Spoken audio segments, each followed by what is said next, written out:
제가 생각했던 것보다 상당히 시간은 지연됐지만 이 결과가 나왔잖아요. 왜 이런 과감한 도약을 했냐면 미국이 자금 세탁 문제를 해결하려면 비트코인을 제도화시켜야 되는 거거든요. 네. 비트코인을 사람들이 모르는 것이 아니라 자금 세탁 문제라든가 지금 이 시대의 달러라는 그 정확한 개념도 네. 잘 모르고 가장 잘 모른다라고 제가 건방지게 생각하는 거는 뭐냐면 사람들이 진짜 미국을 모른다. 건국대학교 블록체인학과 오태민 겸임 교수와 함께하겠습니다. 어서 오십시오. 안녕하세요. 안녕하세요. 가장 최근에 있었던 뉴스들부터 한번 여쭤보도록 하겠습니다. 사실 비트코인 현물 ETF가 승인이 되고 나서 시장에서는 이더리움은 좀 힘들지 않겠냐라는 목소리도 분명히 있었던 걸로 알고 있었는데 네. 승인이 됐습니다. 네. 어떻게 승인이 됐었는지 그것부터 한번 배경 설명을 해주셔야 다음 질문으로 쭉 이어갈 수 있을 것 같습니다. 네, 승인하기 일주일 전까지만 해도 전문가들 거의 대부분이 이번에 힘들다라고 네. 예측을 했죠. 근데 갑자기 일주일 전부터 기류가 바뀌어서 25%로 승인될 확률이었는데 75% 상향 조정한다 뭐 이런 말 나오면서 가격이 한 20% 뛰었고요. 네. 역시나 이제 1단계 승인이 나서 증권 신고서까지는 이제 아직 안 나서 이제 한 4, 5개월 기다린다고 하지만 어쨌건 시장에서는 승인된 걸로 이제 받아들였고요. SEC가 이걸 왜 했을까? 그래서 어떤 전문가는 이런 건 전례가 없다. 이건 정치적인 현상이다. 이렇게 논평하는 전문가도 있었습니다. 네. 그러면 그 정치적인 부분까지 더 깊게 들어가기 전에 아직 배경 지식이 없는 분들을 위해서 왜 비트코인은 됐었는데 이더리움은 다 안 된다고 생각했던 거예요? 비트코인은 한 7년 정도 문을 두들기다가 거절을 반복하다가 이제 된 거고요. 네. 이더리움은 이번이 거의 처음 이제 시안이 온 거고, 그래서 이더리움도 좀 고생을 시키지 않을까. 그리고 비트코인의 가격이 승인 이후에 뭐 지지부진했으면 모르겠는데 크게 올랐잖아요. 네. 그러면 SEC 입장에서는 중립을 지켜야 되는데 이더리움 투자자들의 손을 들어주는 형태가 되니까 정치적 부담이 너무 크다. 네. 뭐 이런 전망도 있었고요. 그다음에 이제 올해가 선거가 있으니까 네. 선거 결과가 어떻게 나올지 모르는데 굳이 지금 현직의 SEC가 이 부담을 질 필요가 없다. 뭐 이런 여러 가지 전망 때문에 이제 할 이유가 없다라고 생각을 했는데 갑자기 기류가 바뀌었죠. 시기적인 불확실성이랄지 이더리움에 대한 뭐 변동성 당연히 걱정할 수 있고 사실 그거는 지금도 걱정이 되는 부분일 텐데 SEC가 이렇게 그러면 시장의 컨센을 뒤집고 이런 승인 결정을 낸 가장 주요한 요인은 어디에 있다고 보십니까? 키워드가 두 개가 있습니다. 하나는 CFTC고요. 네. 하나는 트럼프입니다. 네. 하나하나 좀 설명을 해주시죠. 네, CFTC는 그 상품선물거래위원회입니다. 그 SEC는 이제 증권거래위원회지 않습니까? SEC는 대공황 이후에 이제 투자자를 보호하기 위해서 만들어진 거고 미국 국회 이제 은행 분과의 이제 감독을 받습니다. CFTC는 이제 농산물을 이제 안정적으로 가격을 유지하기 위해서 1970년대 만들어진 거고 네. 국회 이제 농업 분과에 의해 가지고 이제 규제를 받죠. 그런데 2008년도에 그 미국의 금융 위기가 왔을 때 파생 상품이 문제였다. 그래서 SEC와 CFTC가 서로 책임을 미루는 그런 모습을 보였거든요. 그래서 정치권에서는 두 기관을 합쳐라. 출발은 각각 다르지만 결국 그 금융이 파생화되면서 결국은 다 비슷한 일을 하고 있거든요. 네. 그런데 CFTC에 비해서 SEC는 한 6배 정도 덩치가 큽니다. 그래서 CFTC는 만약에 합치게 될지 모르기 때문에 자기 덩치를 키우지 않으면 이제 SEC한테 하위 개념으로 들어가게 되겠죠. 약간 회사 합병할 때 느낌과 비슷하네요. 그렇습니다. 그러면. 그래서 그때부터 보이지 않는 경쟁이 있었는데요. 비트코인을 두고 그 경쟁이 치열했습니다. 그래서 비트코인도 먼저 승인한 게 CFTC입니다. 2017년도에 선물 거래를 승인했거든요. 네. SEC는 굉장히 보수적으로 투자자 보호를 외칠 때 CFTC는 공격적이었죠. 네. 이더리움 같은 경우에도 CFTC는 지속적으로 이거는 상품이다, 증권 아니다. 그런데 이제 SEC는 이더리움에 대해서는 말을 유독 아꼈죠. 네. 다른 거는 대부분 증권이다, 비트코인 빼고 다 증권이다 그랬는데 이더리움에 대해서 물어보면 이제 대답을 안 하는 그런 입장이었는데 올해 초에 CFTC의 이제 베넘 의장이 국회에 호소를 했어요. 규제 환경을 좀 정비해 달라고. 그래서 그게 결실을 맺어서 지금 하원을 통과한 법안이 있는데 그 법안이 그 CFTC한테 굉장히 유리합니다. 그래서 이제 탈중앙화가 어느 정도 되면 그건 전부 상품으로 인정하자. 그래서 SEC 쪽에서는 난리가 났죠. 그 법안에 대해서 이제 반대하는 호소를 하고 있는데 물론 그 법안이 상원을 통과하고 이제 바이든 대통령의 승인을 할지 아니면 네. 거부권에 대해서 모르겠으나 그런 CFTC의 맹렬한 추격을 의식하지 않을 수가 없거든요. 그래서 SEC가 더는 이렇게 계속 거절하다가는 아예 업권을 영역을 CFTC에 뺏길 수 있다. 이런 위기의식이 있었을 거라고 보고 있습니다. 그러면 앞으로 뭐 블록체인 기반의 가상화폐 같은 경우에는 다 이제 상품으로 봐도 무방하다고 저희가 판단해도 되겠습니까? 그건 아직 이르고요. 네. SEC는 아직도 이제 그 코인을 네. 증권으로 보는 하위 테스트를 이제 고집하고 있습니다. 하위 테스트라는 거는 이제 투자자가 있고 투자자가 이제 제3자의 노력에 의해서 자신의 그 투자 상품의 가치가 오를 걸 기대하면 무조건 증권이다라는 아주 포괄적인 개념이거든요. 네. 근데 CFTC는 그렇게 해버리니까 이제 자기네들이 승인하거나 할 수 있는 그런 영역이 너무 줄어드는 거죠. 그래서 비트코인, 이더리움뿐만 아니라 분산화가 어느 정도 되어 있으면 네. 그러면 상품으로 봐야 되고 분산화가 덜 되어 있고 네. 발행자가 분명하고 네. 그다음에 발행 주체들이 한 20% 이상 갖고 있으면 그건 증권으로 하자. 뭐 이런 이제 의견이 충돌하고 있는 거죠. 그러면 이번 결정으로 인해서 SEC도 이더리움은 사실상 상품으로 본다고 저희가 판단을 해야 될까요? 어떻습니까? 그런 것 같습니다. 왜냐하면 증권 시비가 있었어요. 분명히 이더리움은 처음에 출발할 때 투자를 받았습니다. 네. 비트코인으로 투자를 받았죠. 비트코인은 투자를 받지 않았고 그런데 이제 이 SEC가 리플을 기소했을 때 리플의 변호단이 계속 물고 늘어진 게 그러면 이더리움은 이었거든요. 네. 왜 우리만 증권이냐? 이더리움도 증권이지. 그래서 SEC가 그때는 좀 난처했었습니다. 그런데 SEC가 이더리움의 그 POS에서는 스테이킹이라고 하거든요. 네. 배경 지식이 없는 부분에서 약간 설명드리면 비트코인은 그냥 정기로 채굴을 하는 거고 네. POS 시스템이라는 거는 채굴을 하긴 하되 이제 그 지분을 많이 갖고 있는 순서로 채굴을 하는 거거든요. 네. 그래서 그 지분을 혼자 갖고 있지 않고 그 지분을 모아서 스테이킹을 하면 채굴이 이제 나눠지는 거거든요. 그게 이제 이자 개념하고 비슷하지 않습니까? 네. 배당 개념하고. 그래서 SEC는 누가 봐도 이거는 증권이다라고 한 거죠. 그런데 그래서 저희들도 이제 이번엔 그걸 근거로 비트코인하고 이더리움은 다르다. 이더리움은 증권이니까 아직은 무허가 증권 범주에 있다라고 이제 거절할 줄 알았는데 네. 이제 그 신청을 요청한 신청자들한테 그 스테이킹에서 나눠주는 거를 빼라 신청서에서 그리고 나서 승인을 해준 것 같아요. 네. 그러니까 이제 그 이더리움이 전반적으로는 증권이 아니고 상품이지만 그 POS에서 스테이킹하는 거는 그건 증권 같아. 네. 뭐 이런 의견이 이제 담긴 거라고 봐야 되겠죠. 그래서 이번 현물 ETF에는 스테이킹 기능이 빠진 거고. 그렇죠.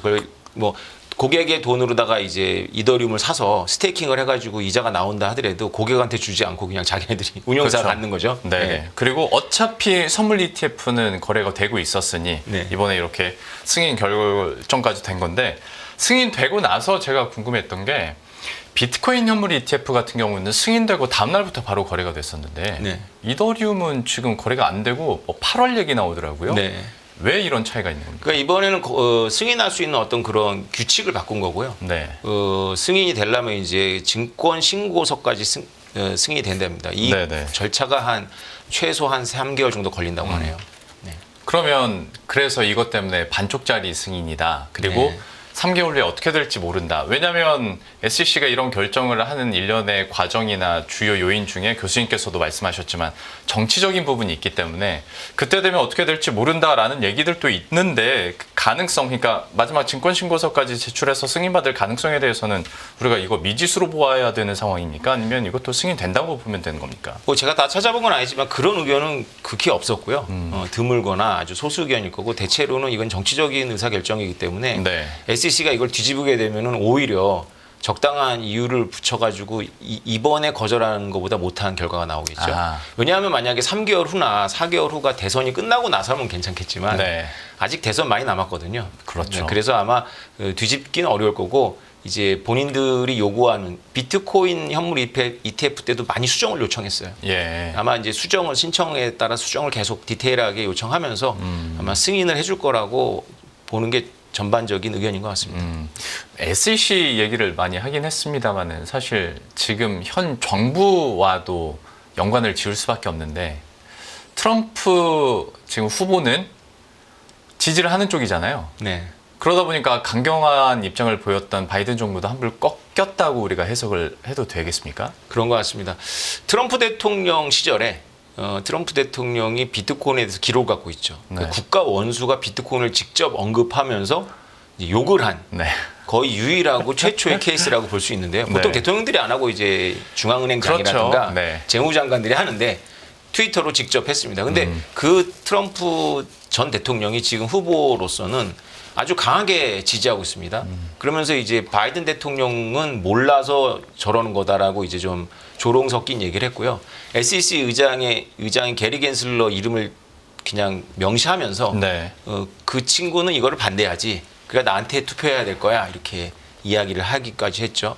그래서 이게 기류가 굉장히 그 SEC의 그 승인 기류가 좀 이렇게 부정적이었다가 폴리티코라는 정치 잡지가 있습니다. 거기서 이번 달 초에 이런 기사를 내보냈어요. 민주당이 정치적 쟁점을 없애려면 네. 어쩌면 이라고 이제 여운을 남긴 거죠. 네. 그러니까 트럼프가 이거를 정치 쟁점화했습니다. 왜냐하면 민주당의 바이든 대통령을 찍었던 분들이 대체로 그 비트코인이나 가상화폐 홀더들이 미국에 꽤 있는데 젊고 그리고 이제 유색 인종이라고 해요. 네. 근데 이분들이 대체로 지난번 선거 때는 바이든을 찍었는데 여론조사를 해보니 그들이 대체로 지금 트럼프 쪽으로 기울어져 있어요.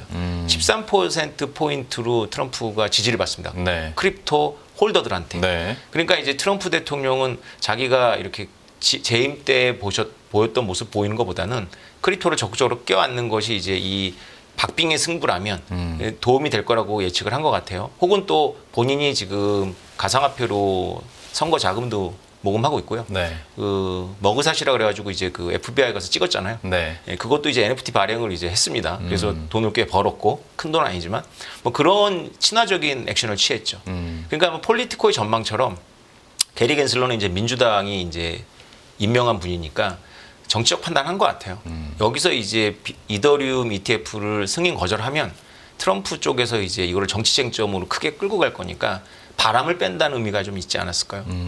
그러면 뭐 미국 암호화폐 규제 법안이나 관련한 법안들에 대해서도 현 정부에서도 이렇게 통과될 수 있는 가능성이 높아졌다고 봐야 될지 이것도 좀 궁금합니다. 예, 지금 법안이 크게 세 가지가 있습니다. 하나가 뭐냐면 얼마 전에 상원을 통과한 그 SEC가 그 은행들을 규제했던 그 규제의 효력을 멈추게 하려는 법안이 통과를 했거든요. 이게 왜 중요하냐면 그 은행들이 미국의 은행들이 가상화폐를 수탁을 할 수가 있어요. 고객 거를 가질 수가 있는데 네. 이거를 장부에 기재하라라고 이제 SEC가 명시했습니다. 그러면 장부에 기재라면 이걸 부채로 잡거든요. 그러면 이제 비트코인이 가격이 오르면 어떤 일이 벌어지냐면 BIS 비율이라 그래가지고 네. 자산분의 이제 자본, 자기 네. 자본 비율이 유지해야 되거든요. 네. 근데 비트코인 가격이 2배가 되면 어서 돈을 끌어다가 또 채워야 돼요. 그러네요. 부채가 늘어나기 때문에. 네. 그래서 하지 말라는 걸로 은행들은 인식을 하거든요. 그러니까 커스터디 서비스면 그냥 장부에 올리지 말고 그냥 금고 서비스니까 금고에다 넣고 그냥 장부에 올리지 않아야 되는데 네. SEC는 이걸 장부에 넣어야 된다라고 한 거죠. 그래서 수탁 서비스를 막았는데 그걸 이제 하원 통과하고 상원 통과하면서 상원에서 민주당 의원 21명이 반대 찬성표를 던졌어요. 네. 그러니까 행정부의 입장하고 반대로 갔죠. 그러면서 이제 바이든 대통령은 거부권 행사하겠다라는 게 지금의 입장이고요. 이 법안이 통과가 만약에 되면 은행들이 수탁 서비스를 할 수가 있습니다. 근데 저는 직관적으로 이해가 잘 안 되는 게 은행 같은 경우에는 일정 수준의 BIS 비율을 계속 지켜야 되는데 가상화폐처럼 이렇게 변동성이 좀 큰 화폐 같은 경우에 이게 가능합니까? 지금은 그래서 그거를 부채로 잡으니까 BIS 비율 때문에 힘들었는데요. 네. 부채로 잡지 말고 만약에 번외로 네. 그냥 금고에 넣은 거다. 네. 은행들이 여러 가지 수탁을 합니다. 네. 뭐 미술품도 하고 요트도 하거든요. 예. 그런 거 전부 장부에 넣진 않아요. 네. 그럴 때 이제 수탁 업무가 가능하다. 가능하죠. 네. 아. 일종의 금고 업무를 하는 거죠, 은행이. 근데 이거는 진짜 한번 지켜보긴 해야겠습니다만은 묘하게 이제 대성 국면이랑 겹치다 보니까 어떻게 될지 기존 같았으면 여전히 이거는 반대하고 나섰을 텐데 민주당이나 현 정부 같은 경우에 네. 근데 이게 업계에서는 왜 환영하냐면 민주당 상원 의원들은 숫자가 별로 없잖아요. 근데 네. 민주당 상원 의원 21명이 이 법안을 찬성했습니다. 공화당과 같이. 네. 그래서 업계에서는 이거는 양당 모두 포괄적인 법안이기 때문에 바이든 대통령이 이걸 함부로 거부권 행사하기 어려울 거다. 게다가 거부권 행사하면 트럼프 후보가 이제 기다렸다는 듯이 거 봐라. 저 사람은 저 몰라서 그래. 그러겠네요. 반대해. 이렇게 하는 거죠. 어. 또 하나의 법안은 이제 아까 말씀드렸던 21세기 금융혁신 기술 법안이라고 해서 FIT 21이라고 불리는 법안인데 이게 얼마 전에 지난주에 하원을 통과했습니다. 네. 이 법안이 상원과 바이든 대통령의 그 거부권을 통과할지 모르겠는데 이 법안은 아까 말씀드린 것처럼 그 여태까지 이제 이 업계에서 가장 그 문제가 됐던 증권 시비 그거를 기준을 하위 테스트가 아니라 탈중앙화로 바꾸자. 그래서 탈중앙화가 되고 그다음에 발행자가 가지고 있는 자산의 비중이 20% 미만이면 상품, 커머더티. 그렇지 않으면 시큐리티, 증권 이렇게 해서 업권을 가르자. 이렇게 탈중앙화된 건 CFTC가 관할하고 네. 이 증권은 SEC가 관할하라 이런 법안이거든요. 네. 이 법안에 대해서 이제 예고됐을 때부터 행정부는 비토, 그러니까 거부권 행사하겠다 그랬는데요. 지금 그 말을 안 합니다. 예, 그러니까 이제 선거를 의식하는 거죠.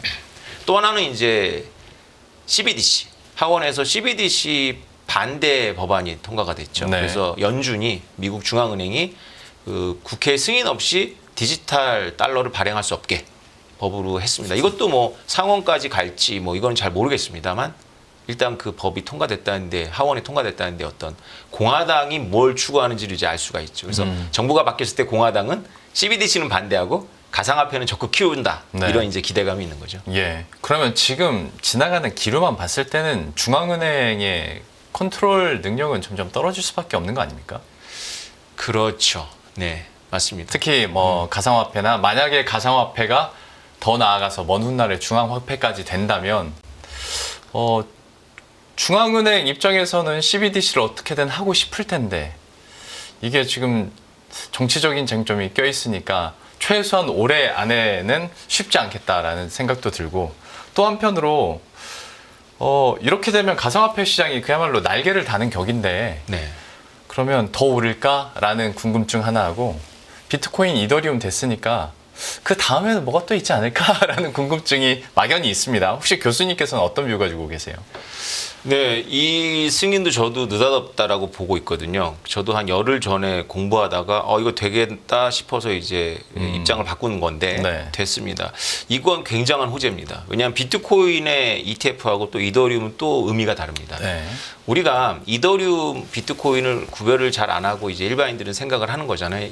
비트코인은 대장주, 이더리움은 뭐 두 번째로 그렇죠. 좋은 네, 거. 네. 근데 태생부터가 이제 스토리가 다릅니다.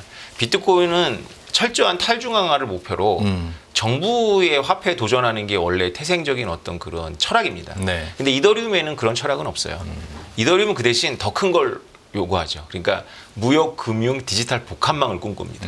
그러니까 무역하고 금융이 원래 같이 가는데 네. 이거를 여태까지는 이제 레가시 금융들이 했는데 이게 디지털에 올라오면 어떤 그런 자동 계약이라고 하는 것과 연결되면서 이게 누구나 다 할 수 있는, 그러니까 누구나 다 은행업이나 보험업이나 파생상품을 만들 수 있는 시대가 온다라는 게 이제 이더리움 주창자들의 철학이거든요. 네. 이것이 이제 미국 월가에 의해 가지고 이제 승인이 됐다는 건 의미하는 바는 뭐냐면 여태까지 이제 블록체인은 혁신 기술이지만 코인은 하면 안 돼라고 하면서 발이 묶였던 빅테크 기업을 포함한 대기업들이 네. 이제 어느 순간 해야 되는 거가 되는 거죠.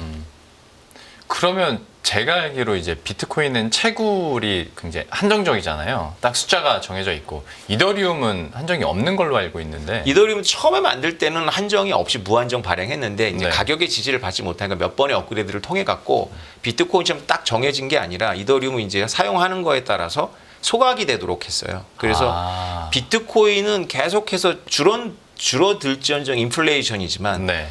이더리움은 어떤 특수한 경우에는 디플레이션으로 갑니다. 있었던 코인이 없어지죠. 네. 그러니까 이제 한정을 부여하는 것은 방법은 다르지만 비슷해졌고요. 네. 이더리움은 그 플랫폼으로서 지금 많이 사용이 됩니다. 그래서 우리가 뭐 지금은 좀 애들 장난 같지만 그 뭐 NFT라 그래가지고 이상한 그림이나 이런 걸로 되지만 네네. 어쨌건 디지털 자산이 이더리움 플랫폼에서 이동을 하는데 한 해에 대략 3조 달러 정도의 가치물이 이더리움 플랫폼에서 이동을 하거든요. 이 3조 달러라는 건 페이팔로 이동하는 게 1.5달러이기 때문에 1.5조 달러이기 때문에 페이팔의 1년 그 자산 이동 양보다 2배나 많습니다. 네. 그리고 3,000개 어플리케이션이 이더리움 기반으로 개발돼서 움직이거든요. 그러니까 이건 거대한 하나의 인터넷이에요, 이더리움. 근데 이제 구글이나 애플이나 삼성전자가 몰라서 안 한 건 아니거든요. 네. 근데 눈치를 본 거죠. 국가나 뭐 사회의 눈치를 본 겁니다. 네. 원래 대기업들이 계속 시도를 했는데 특히 구글 같은 경우에는 이제 2020년 들어와가지고 계속 어나운스를 했어요. 그러다가 러우 전쟁이 일어나서 러시아의 푸틴 대통령이 비트코인을 적극적으로 끌어안으니까 그러니까 미국에 의해서 오는 어떤 금융 제재 이걸 비트코인을 돌파할 거야 이렇게 푸틴 대통령이 얘기를 하니까 이게 유탄을 맞은 거죠. 그래서 대기업들이 블록체인 얘기를 안 한 지가 그 러우 전쟁 시점부터 안 하고 있습니다. 네. 근데 이제 이 이더리움 ETF의 승인은 이제 파란 신호를 낸 거라고 봐야 되거든요. 아니 누군지 모르는 젊은 친구들이 만든 이더리움이 세계 글로벌 무역 복합망을 꿈꾸는 거는 허용을 하고 네. 대기업이 여태까지 하던 일인데 그거를 하는 거는 막어? 이건 말이 안 되잖아요. 아니 근데 그 정도 규모의 자산 유동성이면 사실 우리 실생활에도 느껴질 법한데 그리고 뉴스도 많이 나올 법한데 솔직히 말씀드리면 되게 먼 나라 얘기 같거든요. 체감도 잘 안 되고요. 근데 실제로 기업들이 이더리움을 통해서 플랫폼 그 안에서 자산을 이동하고 이렇게 거래가 될 거라고 그럼 보시는 건가요? 그거는 이제 이 블록체인과 이 전체 시장을 어떻게 보느냐에 따라서 의견이 갈리는데요. 당연히 블록체인 업계에 있는 분들은 그렇게 믿습니다. 네. 근데 저는 의견이 좀 달라요. 이더리움이 보여준 거는 이 블록체인을 가지고 할 수 있는 것들이 어떤 종류가 있는지를 보여주는 데는 굉장히 우수했다고 보고 있습니다. 근데 그것이 실제로 말씀하신 대로 우리의 생활을 바꾸고 그 얘기는 뭐냐면 우리가 진짜 생활에서 의식주를 해결하는 문제. 그렇죠. 이것과 관련해서 어떤 솔루션이 됐느냐에 물어보면 사실 그렇진 않아요. 약간은 문화적이고 컬트적인 어떤 거에서 효용이 있었고 네. 그 분야를 잘 아는 사람한테는 분명히 효용이 있었겠지만 우리가 일상적으로 느끼는 어떤 그런 글로벌 서플라이 체인이라고 하는 그 글로벌 공급 사슬망에서 어떤 이더리움이 어떤 역할을 하고 있지는 않거든요. 그래서 이 부가가치 문제하고 이 블록체인이 만나는 것은 아무래도 레가시 기업들이 참여를 해야 돼요. 근데 우리가 이런 질문을 해봐야 돼요. 빅테크 뭐 5건, 6건 그 회사들이 이더리움 플랫폼을 인정하고 우리도 이더리움 플랫폼에 참여할 거야. 그래서 우리도 이제 이더리움 플랫폼 위에서 우리 어플리케이션을 개발하고 그걸 사용할 거야. 라는 이제 답이 나와야 되거든요. 근데 그렇지 않을 가능성이 매우 높다라고 저는 보고 있습니다. 아니 그러면 말씀하신 대로 만약에 그냥 B2C 입장에서 일반 소비자들이 이더리움 안에서 거래를 하고 이렇게 진짜로 유동성 역할을 하기가 만약에 좀 힘들다면 이건 장기적으로 봤을 때 대기업 입장에서도 여기에 들어갈 유인이 좀 떨어지는 요소 아닙니까? 대기업 입장에서는 기로에 섰죠. 한때 그 IBM하고 네. 그 머스크라는 세계 최대 해운사가 트레이드렌즈라는 그 무역 복합 블록체인을 만들었어요. 네. 근데 이들이 트레이드렌즈를 만들어서 다 성공을 했는데 기술적으로야 뭐 IBM이니까 얼마나 그 배가 이제 항만에 들어오기 전에 전부 블록체인으로 오픈이 되니까 관세청이나 이런 데하고 일일이 서류 주고받지 않고 배가 도착하기 전에 다 서류 작업이 끝나는 겁니다. 편리하잖아요. 네. 근데 이게 작년에 문을 닫았습니다. 성공했는데 문을 닫았어요. 왜 그러냐면 코인을 만들지 않았어요. 그냥 블록체인만 했던 거예요. 네. 코인을 만들지 않으니까 이 블록체인이라는 게 이 분산 서버거든요. 네. 이 엄청난 데이터를 분산된 서버로다가 이게 동일하게 기록해서 돌리려면 인센티브가 있어야 되는데 네. 그냥 IBM이 계속 하거나 뭐 머스크가 했겠죠. 근데 그걸 굳이 분산해서 할 필요가 없어요. 그냥 중앙에서 하면 되거든요. 네. 그러니까 명목상만 블록체인이고 사실상 중앙화되다가 이제 자기네들도 이 길이 아닌가 봐 해서 이제 접은 거죠. 코인이 뭐냐 하면 우리가 땡그랑하는 코인이 아니고요. 비트코인에 코인이 있고 이더리움에 이더라는 코인이 있기 때문에 네. 그 비싼 그 서버를 그 자발적으로 개인이나 소규모 기업들이 자기네들이 구동을 하는 거거든요. 그 유인책이에요. 네, 코인은. 그래야지 이게 분산이 되는 거거든요. 그래서 기업이 이거를 만들 때 예를 들어서 구글이 자기네 블록체인을 만드는 건 내일도 만들 수 있어요. 문제는 뭐냐면 그 서버를 자발적으로 누군가가 돌릴 것이냐 자기 안방이나 채굴장에서 그러려면 코인이 있어야 돼요. 네. 인센티브가 있어야 되는데 대기업들은 지금까지는 정부가 이 코인에 대해서 굉장히 부정적이다라고 생각을 한 거죠. 그리고 대기업이 이걸 만들 때는 여론이 용서하지 않을 거다. 네. 그래서 주저한 거예요. 그래서 블록체인은 연구하는데 코인은 좀 이렇게 멀리 했었거든요. 근데 이제 이게 의미가 없다. 동전의 앞뒷면이다. 블록체인과 그 코인이라고 불리는 그 블록체인 분산 서버를 유지하는 그 인센티브는 앞뒷면이다.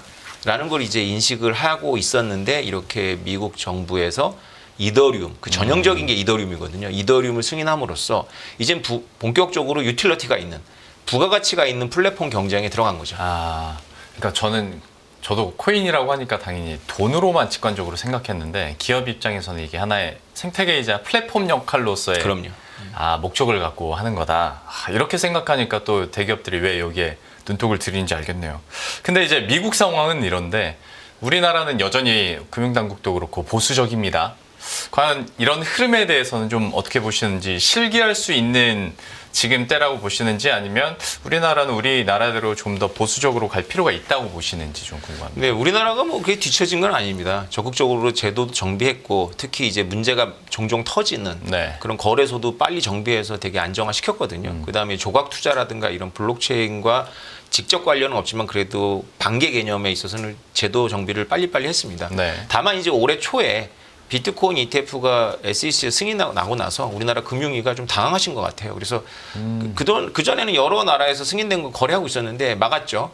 그러니까 좀 코미디가 펼쳐졌죠. 선물은 허용하고 현물은 막는. 그래서 그 근거가 이제 우리나라 ETF의 기초자산이 이제 인정받은 거야 되는데 네. 기초자산이 비트코인이나 이더리움은 안 들어가기 때문에 못한다. 이게 이제 입장이었는데 우리나라도 지난 총선을 앞두고 두 당 모두 긍정적이었어요. 네. 근데 지금 이제 워낙 다른 정치적 쟁점이 있으니까 이제 이거에 대한 다시 어떤 목소리를 듣지 못하고 있는데 뭐 새로운 국회가 시작을 하고 하면 이제 민주당 쪽에서는 좀 이 문제를 풀자라고 이제 다수당인 민주당 쪽에서 이제 얘기가 나오고 있고요. 금융위도 이제 뭐 어떻게 상위 개념에서 해줘야지만 하는 거지 자기네들이 이랬다 저랬다 할 수 없으니까 네네. 이제 이번에도 이더리움 ETF 이외에도 여기 한국의 투자자는 미국의 이더리움 ETF가 나와도 못 산다 이렇게 교과서적인 답을 할 수밖에 없었던 거지 그게 뭐 계속 시종일관 그 입장으로 갈 거다라고 예상하진 않습니다. 그러면 교수님 관점에서 지금 우리의 스탠스는 좀 어떻게 가져가는 게 좋은 것인가에 대해서 좀 제언을 해주신다면 어떤 게 있을까요? 우리나라가 제일 먼저 해야 될 건 뭐냐면 그 비트코인과 이더리움 같은 이런 가상화폐가 네. 이게 투기거나 이게 한때 있었다가 없어질 툴립이 아니다라는 거 이제 인식을 해야 되고요. 네. 그래서 가장 이제 업계에서 바라는 거는 이제 우리나라 법인들, 회사들이 비트코인이나 이더리움 이런 가상화폐를 거래소를 통해서 사지를 못하게 되어 있어요. 법으로 금지한 게 아니라 이제 은행을 통해 갖고 네. 제도적인 어떤 그런 압박 때문에 못하고 있거든요. 그래서 그런 것부터 먼저 시정을 해야 됩니다. 그래서 거래소를 통해서 법인들이 구입을 하고 그걸 회계장부에 올리고 세금 낼 거 내고 그다음에 이제 CEO나 그 이사회가 전적으로 부담하는 게 아니라 현가로다가 이렇게 반영할 수 있도록 이렇게 회계 과목도 미국을 따라서 이제 바꿔야 되겠죠.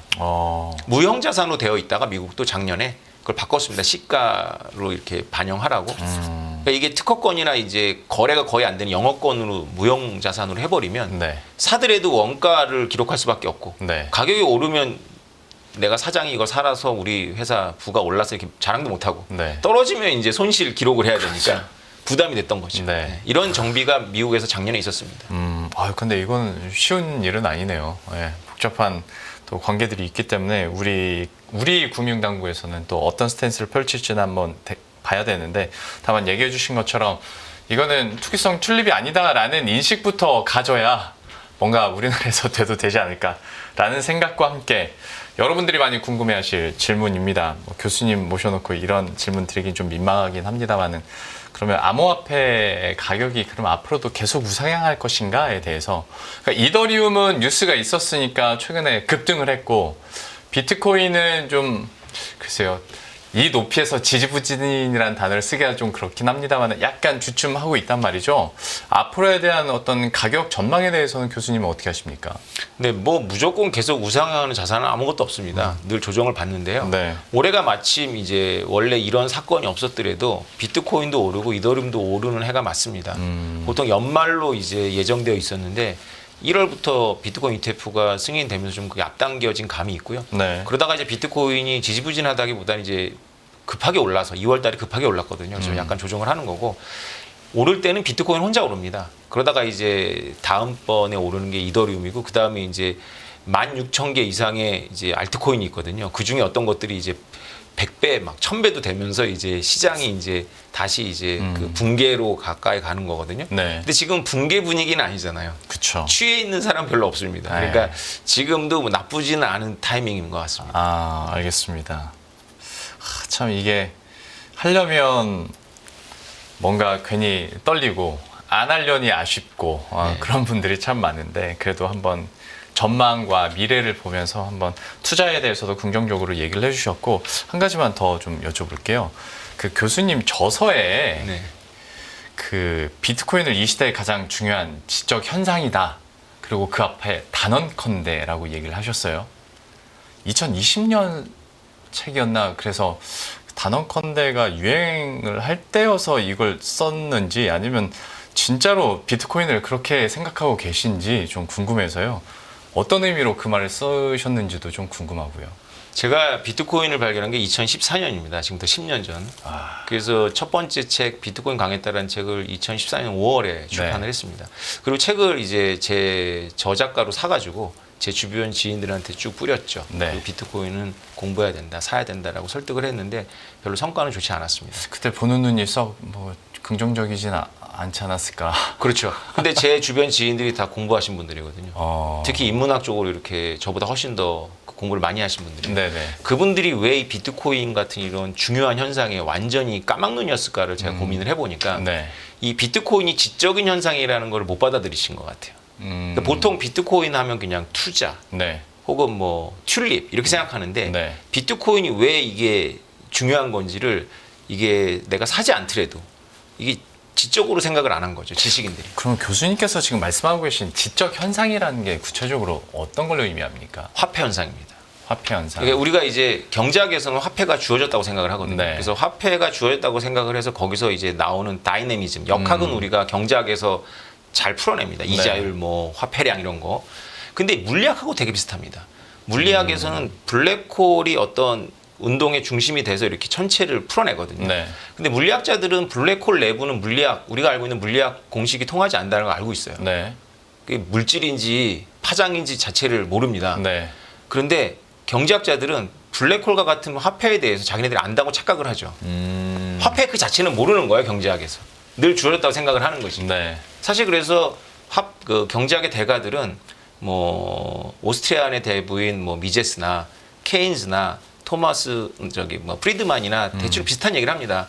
화폐가 어떤 게 화폐로 선택되고 뭐 어떤 건 화폐야, 금은 화폐야, 은은 화폐가 아니야.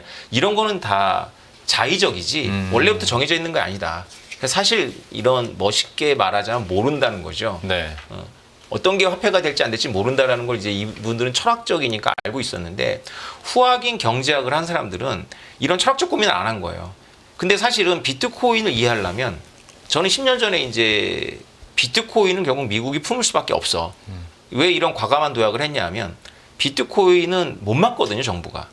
그래서 미국이 자금 세탁 문제를 해결하려면 비트코인을 제도화시켜야 되는 거거든요. 네. 근데 제가 생각했던 것보다 상당히 시간은 지연됐지만 이 결과가 나왔잖아요. 그러니까 비트코인을 사람들이 모르는 것이 아니라 자금 세탁 문제라든가 달러의 이 지금 이 시대의 달러라는 달러 기준 통화라는 그 정확한 개념도 잘 모르고 가장 잘 모른다라고 제가 건방지게 생각하는 거는 뭐냐면 사람들이 진짜 미국을 모른다라는 거죠. 그래서 비트코인을 공부하기 위해서는 이해하기 위해서는 미국도 공부해야 되고 달러도 공부해야 되고 금융도 공부해야 되고 인류학도 공부해야 되고 그러니까 다 들어가잖아요. 그러네요. 그럼 아직도 지식인들이나 경제 관료들은 그 블랙홀을 그러니까 경제계 안에 있는 블랙홀 가상화폐 시장을 인정 안 한다고 지금도 생각하십니까? 좀 많이 바뀌었어요. 많이 바뀌어서 이걸 이제 들여다보기 시작한 경제학자들도 나왔고요. 이게 원래 경제학적인 현상이기 때문에 경제학자들이 들여다보면 여태까지 많은 논란들이 정리가 될 겁니다. 좋습니다. 실제로 이제 관료들이나 그 시장 앞선에 있는 그리고 제도로 움직이는 사람들은 이제 인식하기 시작했고 변하기 시작했다고 하니까 또 우리 당국에서도 가상화폐 시장, 암호화폐 시장과 관련된 제도적인 흐름들이나 변화들이 있는지도 저희가 면밀히 한번 살펴볼 필요가 있을 것 같습니다. 이더리움 현물 ETF 승인과 관련해서 저희가 지금까지 나왔었던 뉴스들도 정리를 해드렸고 시장의 흐름들과 전망들까지 함께 했으니까요. 여러분들도 또 큰 도움이 되셨기를 바라면서 교수님은 이만 보내드리도록 하겠습니다. 건국대학교 블록체인학과 오태민 겸임 교수와 함께했습니다. 오늘 말씀 고맙습니다. 감사합니다. 안녕하세요, 이승입니다. 더 많은 영상을 보고 싶으신 분들은 화면 오른쪽에 있는 구독 버튼을 눌러주시기 바랍니다. 그리고 영상을 보시면서 좋아요는 필수인 거 아시죠? 항상 인포맥스 라이브를 사랑해주셔서 감사합니다.